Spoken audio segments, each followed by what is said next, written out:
Hello guys, আসসালামু আলাইকুম। সবাই কেমন আছেন? আশা করি সবাই ভালো আছেন। তো আজকে যে টপিকটা নিয়ে কথা বলবো সেটা হচ্ছে বোর্ডিং অবস্থায় এই 3-4টা মারাত্মক ভুল আপনারা অনেকেই করে থাকেন। এই 3-4টা ভুল অবশ্যই কেউ করবে না। সেটা হচ্ছে আমরা বোর্ডিং করার সময় সাধারণত 3 দিন হচ্ছে বাচ্চা পেপারে রাখি।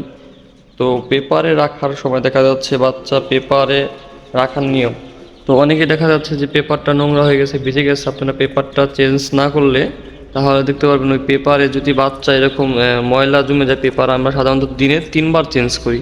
অনেকে দেখা যাচ্ছে একরকম ভিজে যায়, পেপার চেঞ্জ করে না। এই ভিজার কারণে বাচ্চা যখন এই ভিজায় থাকবে, এটার ভিতরে যখন বাচ্চা থাকবে তখন অবভিয়াসলি কিন্তু আপনার বাচ্চা ঠান্ডা লেগে যাবে। তো ঠান্ডা লেগে গেলে বোর্ডিং অবস্থায় বাচ্চা ঠান্ডা লেগে যায় তাহলে হচ্ছে মারাত্মক একটা আপনি ক্ষতির সম্মুখীন হবেন, বাচ্চার ওয়েট আসবে না। নাম্বার 2 হচ্ছে যে অতিরিক্ত হিট বাচ্চাকে দেওয়া যাবে না। অতিরিক্ত হিট দেওয়া যাবে না। অতিরিক্ত হিট এই হিট দিলেও বাচ্চা আপনার অসুস্থ হয়ে পড়বে। নাম্বার 3 হচ্ছে যে অতিরিক্ত আপনার এই আলো বাতাসের পর্যাপ্ত পরিমাণ ব্যবস্থা রাখতে হবে। আর অতিরিক্ত আবার দেখা যাচ্ছে বাচ্চার সাথে জ্বর হয়ে গেছে কিন্তু হিট পাচ্ছে না, এর জন্য হয়তো বাচ্চা আপনার ক্ষতি হয়ে যেতে পারে।